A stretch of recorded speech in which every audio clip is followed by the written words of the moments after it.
final thing that we wanted to accomplish, which is actually set up the process for the technical negotiations that will follow. Our teams working with the Iranians, the Qataris, and the Pakistanis made great progress yesterday. They will continue to work at the technical level with the teams here in Bürgenstock, and then those technical negotiations are going to continue over the weeks and days to come. We wanted to set up a structure for that so that you could have proper political oversight, but obviously, as much as this place is very beautiful, I can't stay here for the next 60 days. I'm about to go back home to the United States, but the technical teams are going to be working with proper oversight to make sure that we're accomplishing the objectives that matter for everybody. So those are the things that we wanted to accomplish. We came here, we did exactly that. The way that I think about it is very simple. We laid a very good foundation for a successful final deal.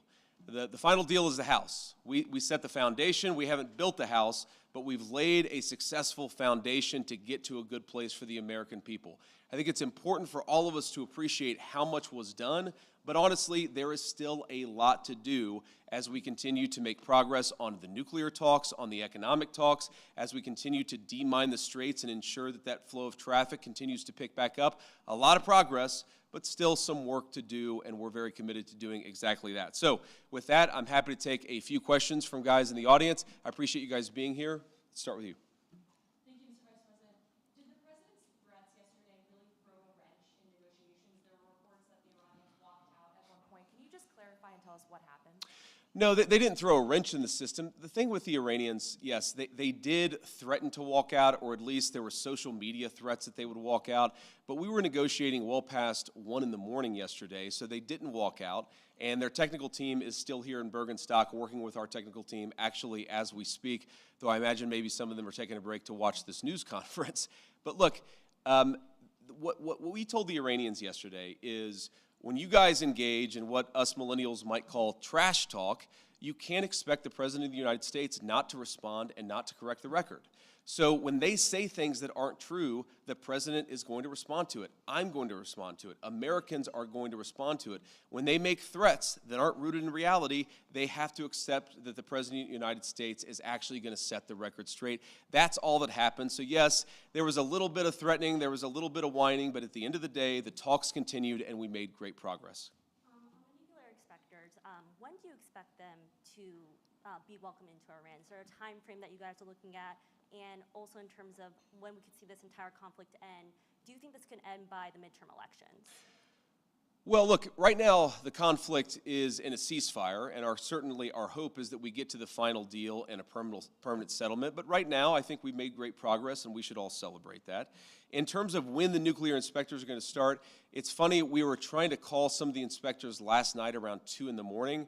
As you can expect, not many people were answering their phone at 2 in the morning. I expect that will happen at the minimum this week, but we think even some of those conversations with the inspectors and with the IAEA could happen as soon as today, but I haven't checked in with our team since we made that 2 a.m. phone call to some of those inspectors. Sorry. Mr. Vice President, thank you, Mr. Vice President. Did you, going in, expect the Iranians to make Lebanon as much of a linchpin as they ended up doing? And how would you describe the progress on Lebanon? I know Mr. Araghchi said it was very good progress, but what's your characterization of it? Yeah, I would describe it as very good progress, too. I mean, look, we want a regional ceasefire, right? We want Hezbollah to stop firing at our friends in Israel. We want Israelis to be able to live in peace. We also want to make sure that, you know, when things happen, they don't spiral into a broader escalation. And so we've been, I think, very good at setting up what we're calling a deconfliction mechanism. But what it really is to say that when things happen, the sides are actually talking to one another. Sometimes, you know, you've got a bit of a chicken and egg problem, that you've got a junior guy who fires a drone that didn't have approval from the high command. Okay, of course, Israel has to respond to that. But then sometimes that response, we could actually have a better and more peaceful situation if Israel responds in the context of a conversation that's ongoing between Hezbollah, Lebanon, Israel, and other partners in the region.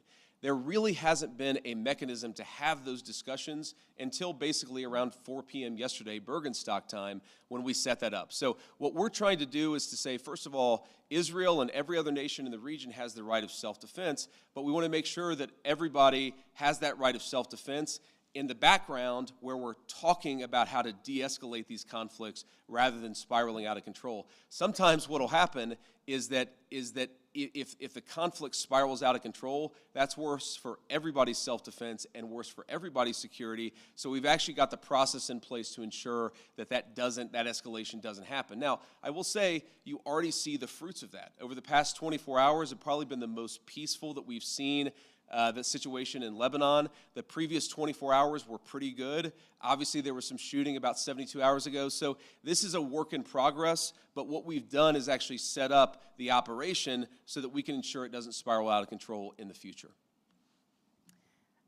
Does the U.S. want Israel to withdraw forces from southern Lebanon? Well, we want Israel's security to be protected, and we also want Lebanon's sovereignty to be protected, and this is going to be an ongoing conversation. The Israelis have been very clear they do not have territorial intentions on South Lebanon.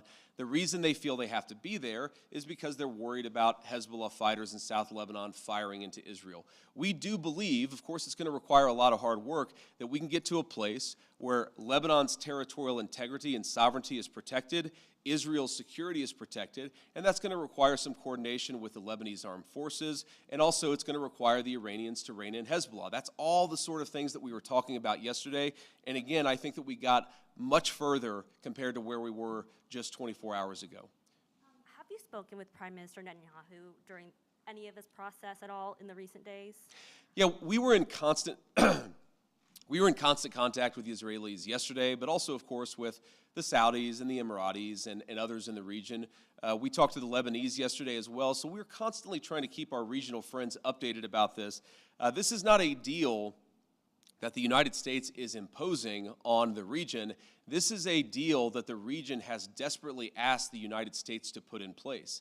Obviously, the headlines have been very focused about what's been going on between the United States and Iran, but this region has been a basket case for a very long time, and what the president has set us to do, again, lay the foundation, see if we can get to a permanent peace. If we can't, the President of the United States still has a lot of options to accomplish America's security objectives, but he has certainly committed us to this pathway for now, and we're going to keep on working and seeing what we can accomplish. And then I want to just, before we depart here, I want to say one last thing. I've seen some misreporting about frozen or unfrozen Iranian assets. One of the other things that we wanted to do, and wasn't as high of a priority for us for obvious reasons, but we wanted to make sure that we set up a process where if we ever unfreeze Iranian assets, we can ensure that that money, that Iranian money, goes to help the people of Iran and not to fund terrorism. So Jared Kushner actually came up with a very interesting solution with the Qataris, where basically, again, if there is any frozen Iranian assets that are unfrozen, then we have approval over that process. The Qataris have approval over that process, and then the money would actually go to buy American soy, American corn, and American wheat for the benefit of the Iranian people. And as much as I see some of the press misreporting on this, and of course, buttressed by what the Iranians are saying, or not all Iranians, I want to be clear, there are a lot of Iranians who are telling the truth about what happened yesterday, but you see some social media reporting that gets this wrong. But fundamentally, what Jared and the Qataris and the entire team here in Bürgenstock accomplished is, to me, a classic Trump deal, where if Iranian assets are ever unfrozen, they're going to go to make American farmers richer and to feed the Iranian people. That's a very, very good and very classic Trump deal that's great for our people, great for the people of Iran, and fundamentally, again, will contribute to this regional security architecture that we've built and that we're going to work very hard to ensure that it endures. So from Switzerland, thank you all for being here. I appreciate the questions and I appreciate the engagement. I am looking forward to going back home, and we'll certainly keep everybody updated on what happens in the days and weeks to come. Thank you all.